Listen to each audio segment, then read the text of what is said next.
Good effort today. Had some things, I thought we come out just a little bit lackadaisical, then we picked it up. And I thought the quarterbacks early and individual a little bit, not consistent like I would on air, but then we got the team and got on a little bit, and then all of a sudden I loved the way they responded back and came back and played and led and didn't let things bother them, which I like to see that. When you get on a guy, does he pout? Does he move on? Does he do that? And very proud of the way I thought they responded back. Saw some of our offensive skill guys starting to make some plays. Those receivers are really, really learning all the spots. What they're being now, they're being interchangeable, so you can move them around and create more ways to get them the ball. And that's why I like practicing like this. When you only got 3 and 3 on each field, then they have to play wide. They have to play T. They have to play Z. It forces them to learn all the positions. And what that does allows you guys to get hot. You can move them to positions where you can get them the ball more. And very pleased with their maturity and what they're doing right now. I thought their line's getting better. Bobby Hart's jumping. I thought Bobby had a decent day today from what I saw on film. But we got to continue to get better there. The backs continue to do good things. Mario jumps. He's explosive and he's playing. Of course, 8 and 32 are just running really well. I think just being consistent.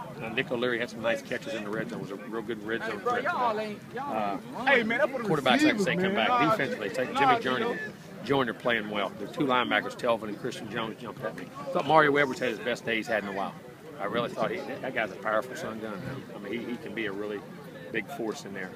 Very pleased with that.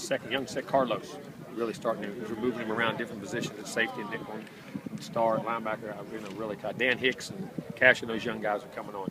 But those young tackles, Eddie Goldman, I was pleased with. I thought today's practice was pretty well. Roberto really kicking the ball well, and I thought Case punted it well.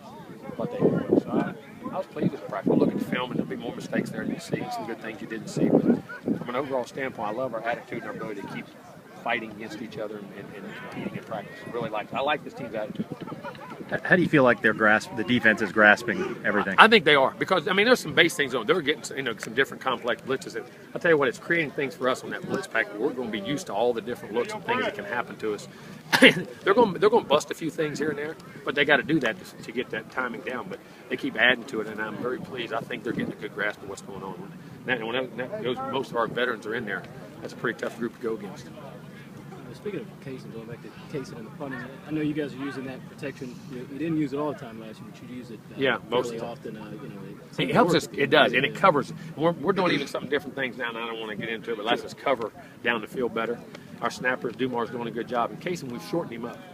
Shortened his steps up and got him more compact, so he's more consistent, because sometimes you get elongated. Some things you're doing, and he's done a real nice job of making that adjustment, getting the ball off a tenth or two quicker, but even being more consistent in his kicks, because it's the shortness and tightening him up. It's allowing him to be much more consistent and more powerful. What are you seeing for the defensive end? They're standing up a little bit more. It seems like Newberry. If you go back, if you ever really watched us last year, and I'm not pointing, we stood 95 and 49, and those guys did a lot of those things. They're still in the 4-3 defense, but we'll stand them up and run twist games, and we'll match them when they can get on a running back. You can match. You're changing the personnel where some of those guys are getting matched up on the back, and sometimes those big guys on a little guy can create some mismatches. It's not a 3-4; it's still a 4-3. We're just adjusting some alignments and playing some games in there, and some pass rush games that really help us out. You touched on Nick, and we talked to Coach Brewster yesterday, I guess, and he was kind of saying that one of the things he wants to see from Nick is maybe a little bit more focus on the nuance, the little things, because he does the big stuff well. Because if he does that, boy, and he gets those little things, he's really tough to handle. You know what I'm saying? He's really tough to handle. And that's when you become a junior, that's the thing, before people don't realize, even though you're productive when you're young, you really don't really grasp, just the maturity of being a junior and senior. Just when you can play with a lot of juniors and seniors on your team, you usually execute better, more consistent, because the details are more refined. And I think that's the challenge for him right now, and I think he's doing a nice job. And then you had mentioned before about, especially without Lonnie here, maybe running a few more of the 2 tight end sets or moving Nick around. How much does Hapley's progress play into that? Really, Happel is doing a good. Him and Christo. Happel is really, I think, happening. Last year he came in here. He was just hard to adjust. He got thrown in the fire quickly. And you're starting to see a very consistent physical guy catching the ball. He made more catches in these 3 days than he made in the whole year last year. And I don't mean that as a slight. He's really doing good things. And Christo, can bend and be those adjustment guys too. So I've been and those guys are making progress. We got a ways to go, but I like how they're developing. Does it seem like they're having a lot of fun playing against these guys, blitzing? And they do, because you don't get the same different looks and it challenges you mentally. You can't relax in practice. You know what I'm saying? To get this, because if you don't, they're going to get embarrassed by a look or something goes on.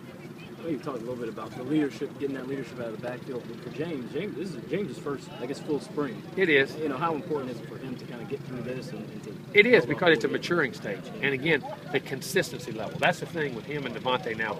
I'm not missing cuts. I'm not missing blocks and doing things like that. And they're getting much, much better at that. And I'm sure that it'd be great for everybody if James never had to go through any of the stuff that he went through. But it seems like he learned so much from that. It makes you grow. When you deal with adversity and you realize that things can be taken away from you, you're not doing those things. Some things you take for granted. You know what I mean? And as a person, that's part of growing up. We all have to make mistakes. I mean, everyone had instances when you were in college and you did a couple bonehead things that, hopefully didn't destroy us, but we learned from them and we moved on from them. How about Bobby? Now that there's been a week, how do you assess what he's getting been better, getting better, doing some things, making calls, feeling more comfortable in there, and I'm liking where he's coming. I mean, he's still got a ways to go. We tell him that every day, and he knows that. You got to stay on Bobby on some things like that. But I've been very pleased with his development. I have. I mean, he's much more consistent, and Bobby's got some power. But the thing about it, he's learned to pass block much better. That's where on that edge you got to be very, be a good pass blocker. Okay.